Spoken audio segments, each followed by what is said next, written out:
welcome to Sunday School at Kingsway. My name is Jeremy, and I'm glad that you can be a part of this class. Every week at our live program, we start with our theme song, Keep Me in the Moment. Emily is going to share this song with you now. Hey guys, so excited to worship with you, and today we're going to sing Keep Me in the Moment.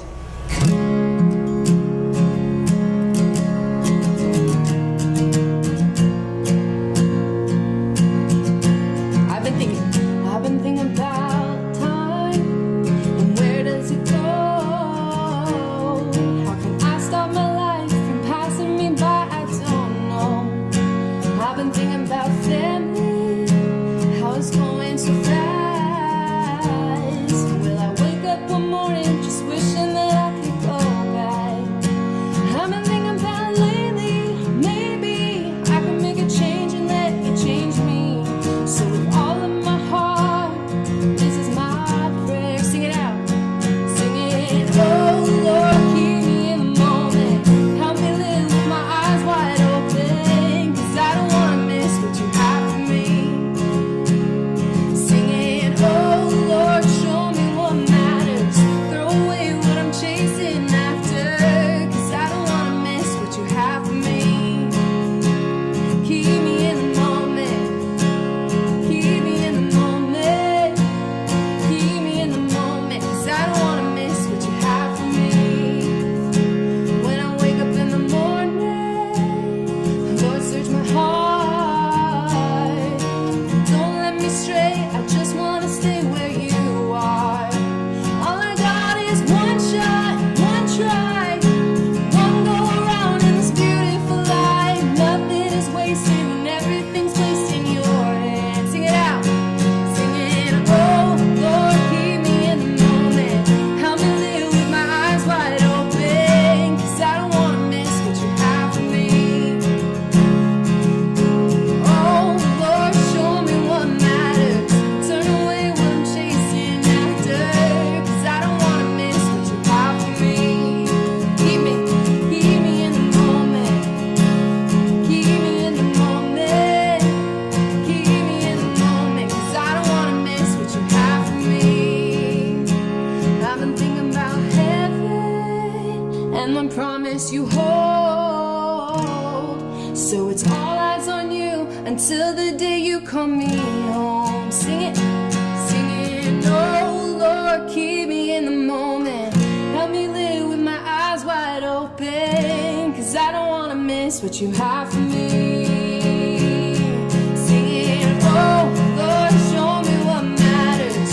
Throw away what I'm chasing after, 'cause I don't want to miss what you have for me. Keep me in the moment. Keep me in the moment. Keep me in the moment, 'cause I don't want to miss what you have for me. Keep me in the moment. Keep me in the moment. Keep me in the moment, 'cause I don't want to miss what you have for me. Woo! Nice worshiping. Bye. I can do that over. Today we continue with our series, Kingdom Not of This World. When you live for Jesus, you're part of His kingdom. The picture you see is not a fake. These animals, called ibex, are enjoying an afternoon on the side of a high wall. There are no safety nets down below. As you can see, they're not wearing helmets, but they're not worried. They can see the paths where they need to walk. In today's lesson, we're going to learn about how Jesus leads us along a narrow path. Let's go now to the live class. And so as you can see, when we watch them, it's like we don't see where the path is.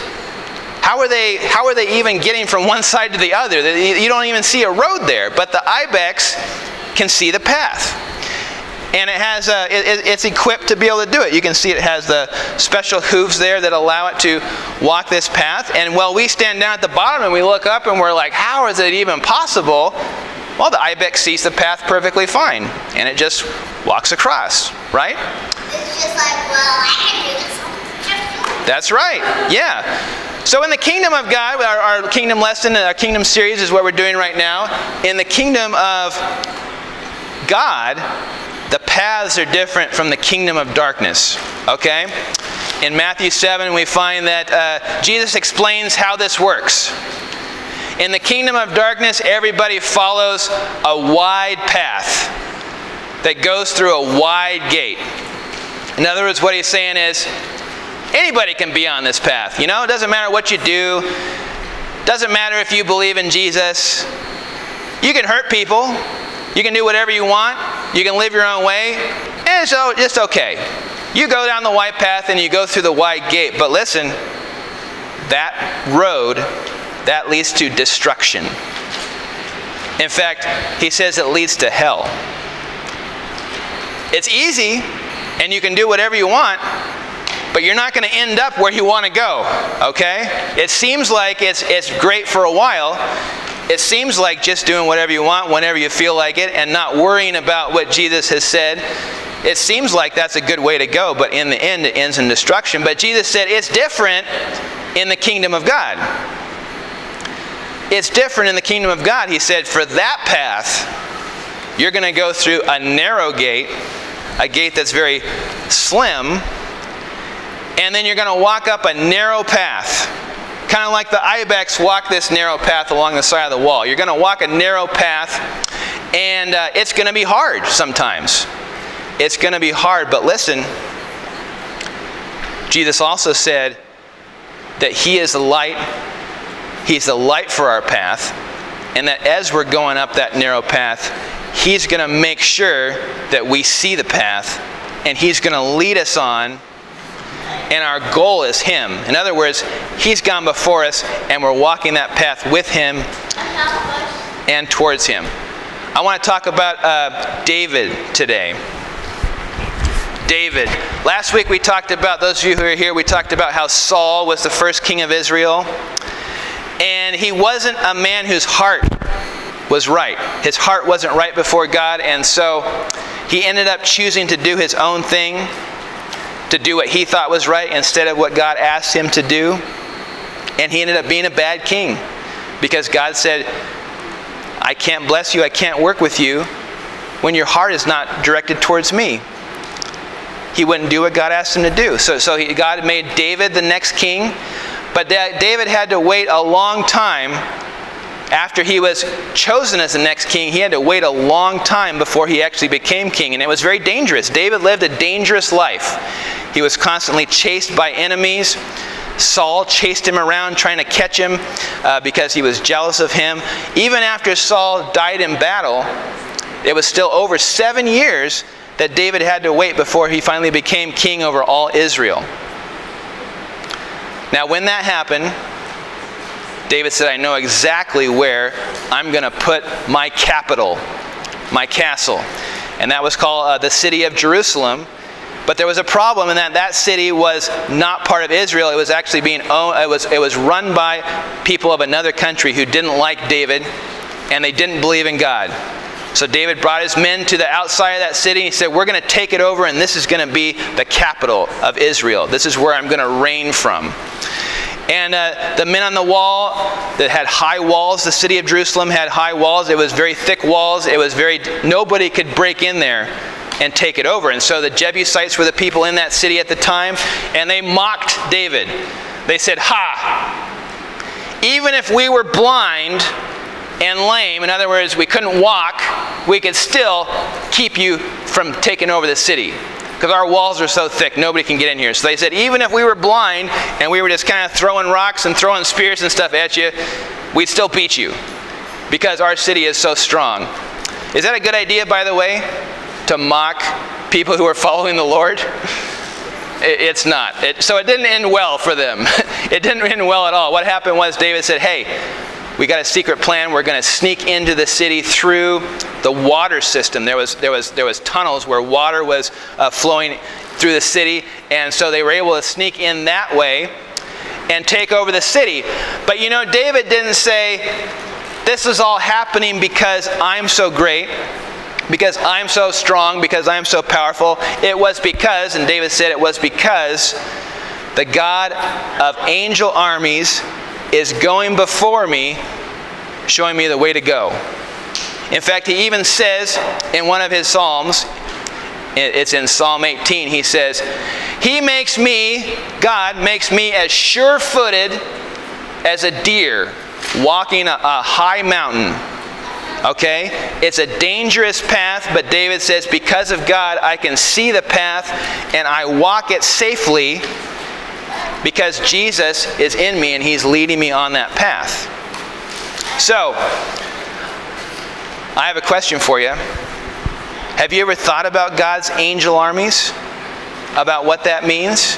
There actually is an angel army, and it actually is Jesus who is the head of the angel army. In fact, in Revelation we learn that when Jesus comes back, He's going to be riding a white horse, and He's going to be leading an angel army, and the angel army, they're all going to be riding white horses. And that same angel army is the one who was going before David, as David was going through all this danger, trying to lead the country of Israel. Now I have a question for you. If David's here, and the angel army is going before him as he obeys the Lord, as he says, Lord, I'm following you, I want to do what you say, the angel army is going before him. If David's following that angel army, and then all of a sudden he were to stop and say, wait a second, this way over here looks pretty good, maybe I should choose to go this way. But the angel army is going that way. If David decides to go this way, what do you think is going to happen? The angel army isn't going to follow him. No, the angel army is not going to follow him. Like we said, I was saying the angel army is going one way and he's following the angel army. Listen, if he changes the way he decides to go, the angel army is still going that way. And now what's happened? David is going away from the angel army. And he doesn't have the power of God going before him, giving him a safe path, giving him the right path. Right? So the secret to David's success was that he followed where God was leading. He followed that angel army, and what that meant was, everywhere he went, God had gone before him and prepared the way, and he was able to do everything that God asked him to do. God gave him a special gift one time. Shortly after he took over Jerusalem, the Philistines, his old enemy, came and they wanted to take him out. They wanted to capture him. And they said, we're going to take our entire army and we're going to come and we're going to get David. They brought their entire army to where David was in a valley, and it was a big army. And so what do you think David did? What does a man or woman do when you follow the Lord? You ask the Lord, what do I do next? Right? Do I fight them? Yeah. Does it make any sense to tell the Lord, to tell Jesus, Jesus, I want to follow you. I want you to be my Lord, but then say the next time you have to make a choice, you just try to come up with the best thing that you can think of? Well, no. When you make Jesus your Lord, you come to Him and ask Him, what do you want me to do, Lord? That's what David did in each of those times. And so David asked the Lord, what do you want me to do? Are you going to give me victory over this army? And God said, yes, go. So David said, now that I know that the Lord is going before me, I'm going to go and God is going to give me success. And that's exactly what happened. He went and he fought the Philistines. You can read about this in 2 Samuel chapter 5 later if you want. 2 Samuel chapter 5. God gave him success, but then it happened again. David beat them and they ran away. But then they said, okay, we're going to try it one more time. They came back. The same thing happened. The huge army was all there trying to catch David. And David asked the Lord, he didn't assume that God was going to do exactly what he did last time. He came to the Lord again. He said, okay, Lord, what do you want to do now? What are we doing now? Because David didn't want to go anywhere without the God of angel armies going before him. And so God said, this time we're going to do it differently. And this time David got a special gift. He got a special gift because the Lord said, I'm going to actually let you hear the sound of the angel armies going ahead of you before you attack. So he said, here's what I want you to do. I don't want you to just rush at them. I want you to go around to the side and you're going to wait in some trees. And then you're going to hear the sound of the angel army marching over your head, going ahead of you toward this battle. And once you've heard them pass over, going ahead of you first, then you take your men and you go. And you're following them on this path to victory. Can you imagine that? Hearing the sound of the angel armies going over you, going ahead of you, so that where you go, they're already there and they're already making sure that everything's cleared away for you. I'm ready to go. That's what the Lord wants to do for each of us. He says, I have a path for you. And when you follow that path, when you follow that narrow path, sometimes it's difficult, but I'm going ahead of you. I provide a light for you to see that path. And you are going to find life. He said it's the light that leads to life. This pathway leads to life. You are going to find that as you follow Him, guided by His light, walking along that difficult path. During our live class, we made mountainsides with ledges for ibex to walk on. I'm going to explain now how you can do this craft at home. You need a few simple supplies. First, some thick cardboard that you can cut into a triangle. You also need weather strip seal and craft palms. Use the weather strip seal to make angle ledges on the side of your mountain. Build up the layers so that you have thicker ledges, which makes it easier for the ibex to walk along the paths. We love to see pictures from those of you who do this craft at home. Please share using the link below on Facebook. And remember, Jesus is the light for your path. Hey Brianna, what do you call a peanut in space or in a spacesuit? I don't know, Tim. An astronaut.